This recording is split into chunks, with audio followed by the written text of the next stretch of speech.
Hey guys, my name is Nora Franche, and welcome to the podcast Grateful Blessed Mess, daily reflections for those in the 12 steps. I am a fellow 12-stepper and certified mindset coach, and I am here to introduce you to the value of mindset coaching in your 12-step journey.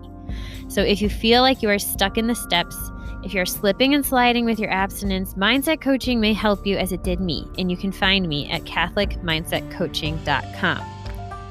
These episodes are meant to invite you in to consider the truths of 12-step wisdom and to join in the very real struggle of living them in action.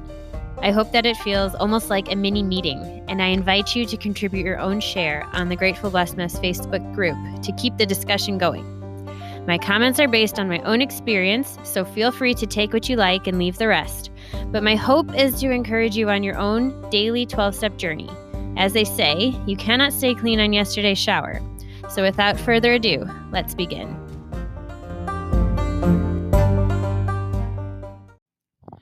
Hey guys, we are reading from Al-Anon's Courage to Change, page 171, the reading for June 19th. When I'm troubled by another person's behavior, a complicated situation, or a disappointing turn of events, Al-Anon reminds me that I don't have to take it personally. I'm not a victim of everything that happens unless I choose to see myself that way. Though things don't always go my way, I can accept what I cannot change and change what I can. Perhaps I can take a different view of my problems.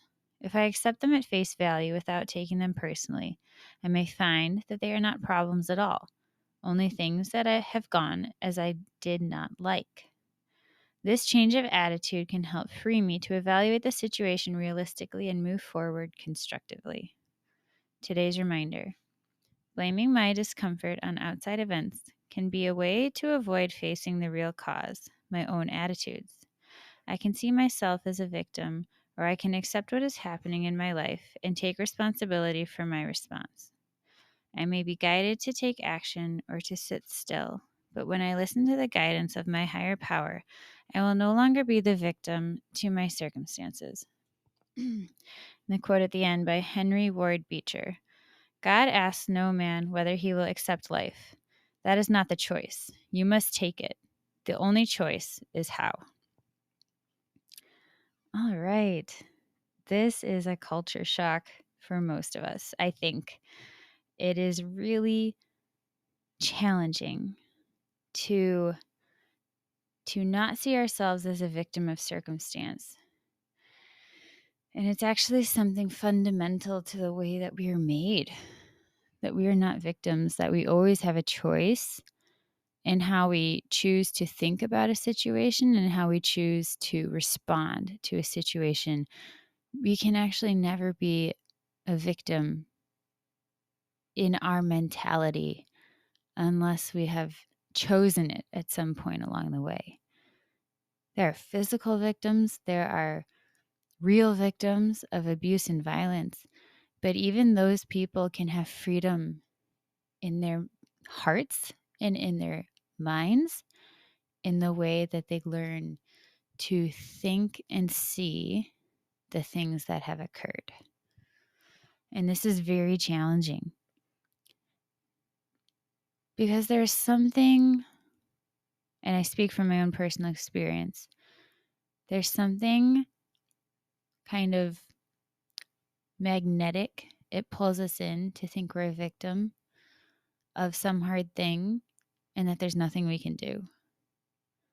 Because in a way, that gives us a pass from doing the work of finding the good, of working to have compassion, and of doing our own mindset work, our own thought work around what is going on. And this is very tender ground. So I want to speak cautiously. But let's talk about this, where it's something as simple as another person's behavior. Maybe they aren't even doing something right or wrong. What they're doing is just annoying. Maybe they talk too much and we're troubled by their behavior.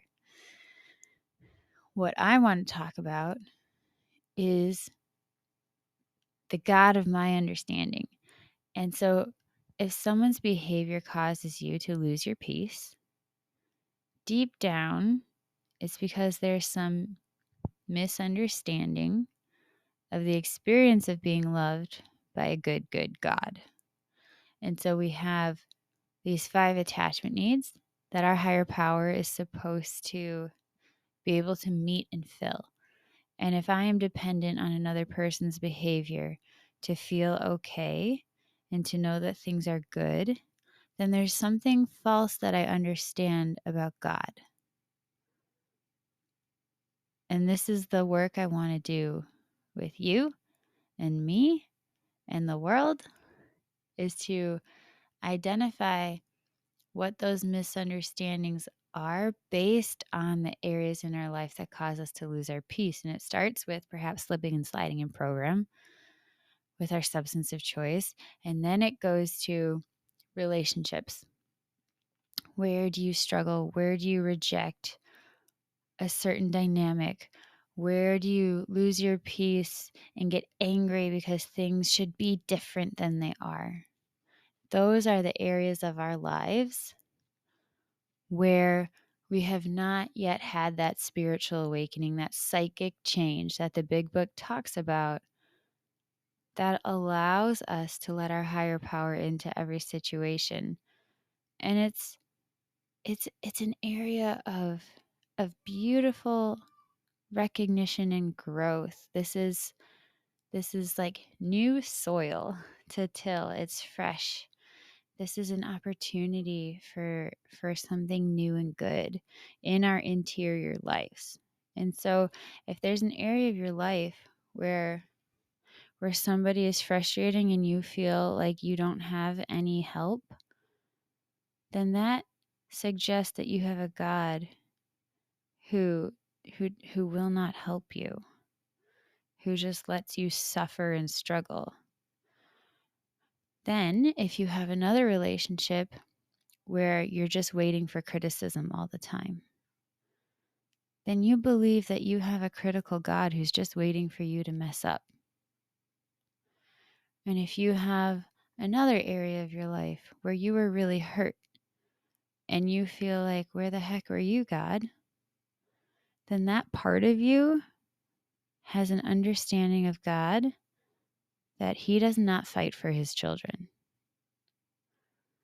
And it's one thing to recognize these lies that we believe, but then we get to do the work of bringing them to Him, of talking to Him, of reading and learning and praying and asking Him for help for that psychic change to happen. To Lord, please transform my mind, transform my understanding of you so I can have a healed heart. And once that occurs, either quickly or slowly, you will get to have that confidence of the solid ground of a God who has your back, of a God who is good, of a God who's always there, of a God who never leaves you alone. And that is the work we do, and that is the work of a lifetime. And it's slow and it's delicate, and it leads to such goodness. With that, I pass.